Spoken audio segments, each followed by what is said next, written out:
Welcome back to Vedic Life Coaching. Thank you so much for joining me. Now, in today's coaching video, I wanted to take a look at a quote that I really like from Eckhart Tolle. He is a brilliant spiritual teacher, and in a recent comment to one of you, I mentioned that you should pick up The Power of Now and have a read. You know, sometimes when we're looking at things astrologically, we really get caught up in timelines. We really get caught up in mapping the abstract world, but we forget about this very important thing called the now, which is where all our power truly lies. Okay, it's really important that we identify more with the now than with the timeline. So I'm going to read out this quote. I've got it on my screen now, and I'm going to put it in the description below so that you've got it. And then I'm going to draw a map showing how I visually see this, what he's talking about.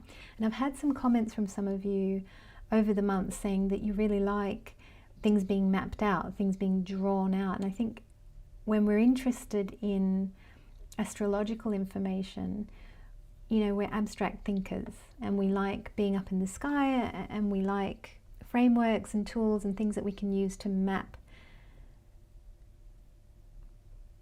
energy, I guess we could say. Yeah, I'm going to go with that, to map energy. So what's the quote? Let's take a look at this quote, and then I'm going to draw a visual representation that maps this out so that we can think about this quote in visual terms, because I know that some of you are visual thinkers. So let's have a look at this quote.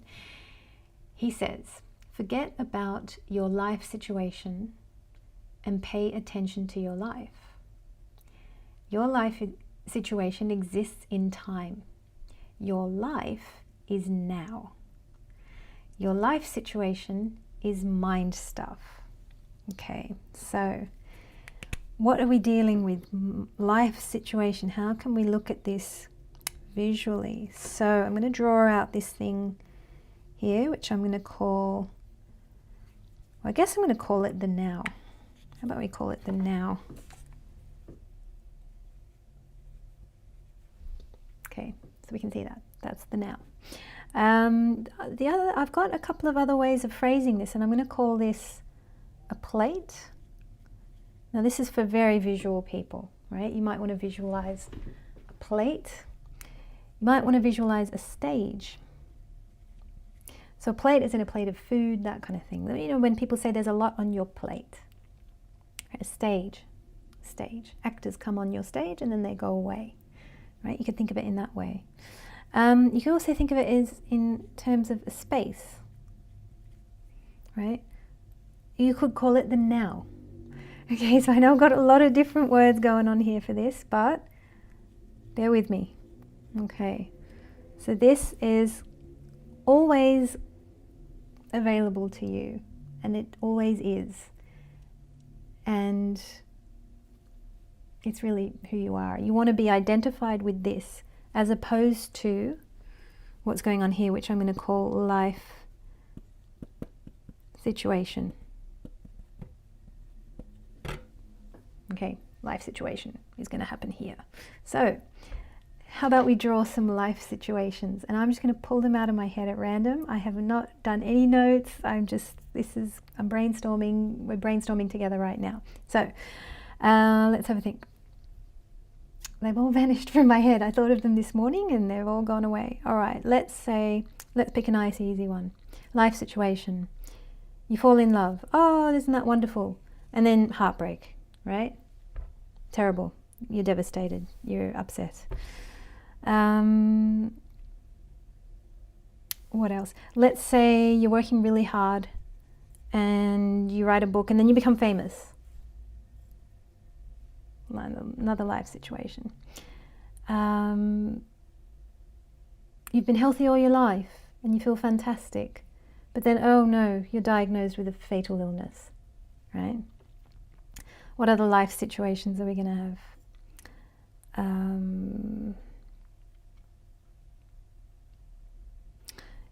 You're very studious all your life, and then And then, I don't know, gradually, incrementally, you figure out a few things about life, and you end up feeling really good. What else could happen?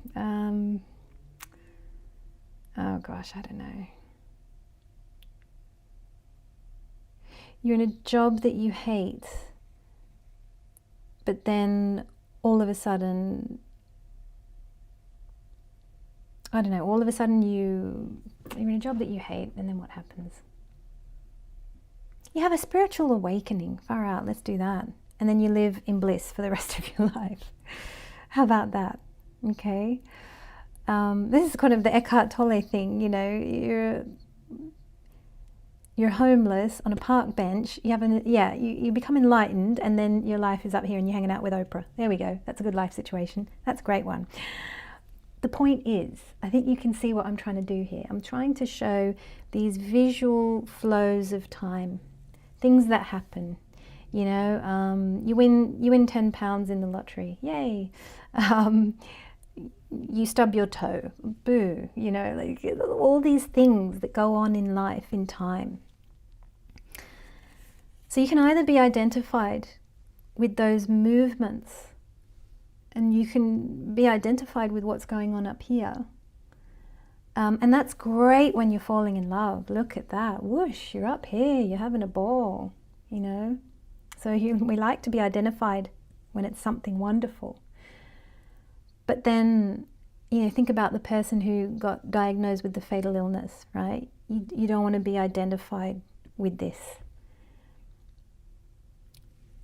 So regardless of what's happening here, what you want to do is you always want to be identified with the space in which it happens, the plate. You know, we say you've got a lot on your plate in life right now.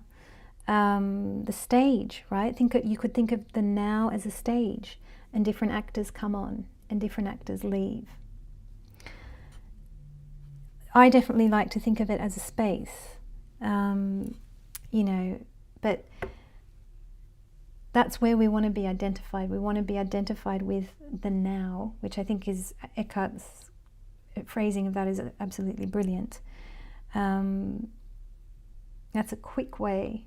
But if, you know, you've been watching far too many Eckhart videos and you need to shake it up a bit in your mind to remind you, you could think of it as a plate. You could think of it as a stage. You could think of it as a space. Let's have a look at this astrologically. Can we look at this astrologically? Yes, we can. These time sequences, we can look at them in terms of Mahadashas. Okay, so I have just begun, hang on, can I get rid of that? I have just begun my, oh, hang on, that's a bit messy. Go on, why don't we fix it?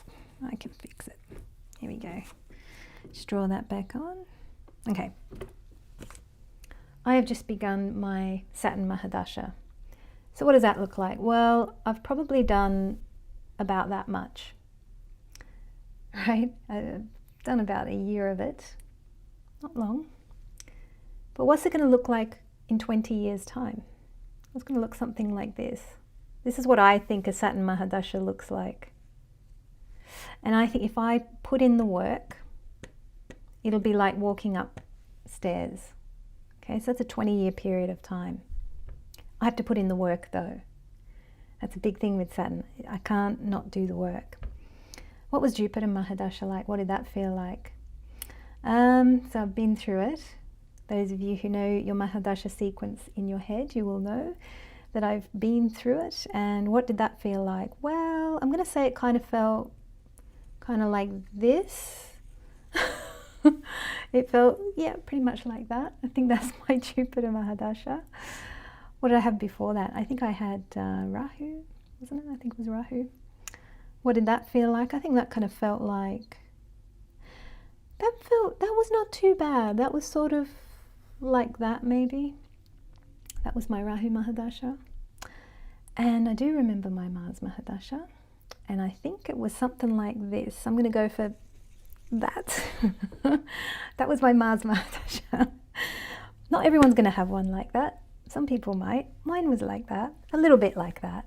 It's a bit dramatic, but fascinating and very good, and a very good time. But these are time sequences that have happened, that have played out in my life. And, you know, ultimately, the smart thing to do is to always keep coming back to this, to keep being here. And the beauty of, if you keep being here in the now, why is it so good? What's so wonderful about it? If you live a meditative lifestyle, you then witness all the little things with such clarity. So let's take a day for an example.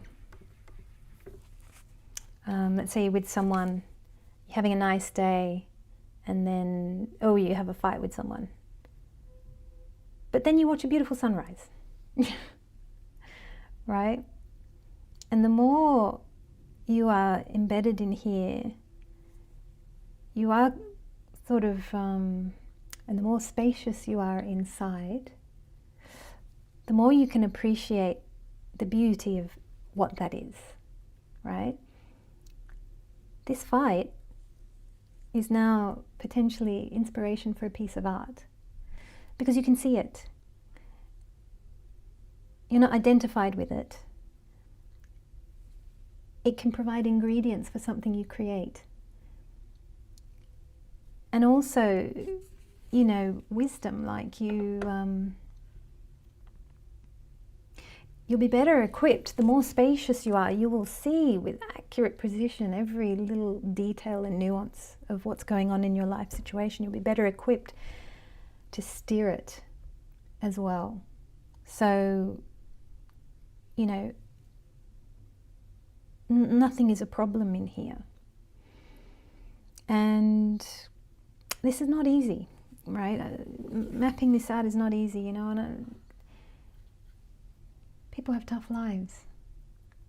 Yet, if you keep being identified with the now, you will be able to handle whatever plays out in here. No matter how big or small or what, there's always somewhere you can go.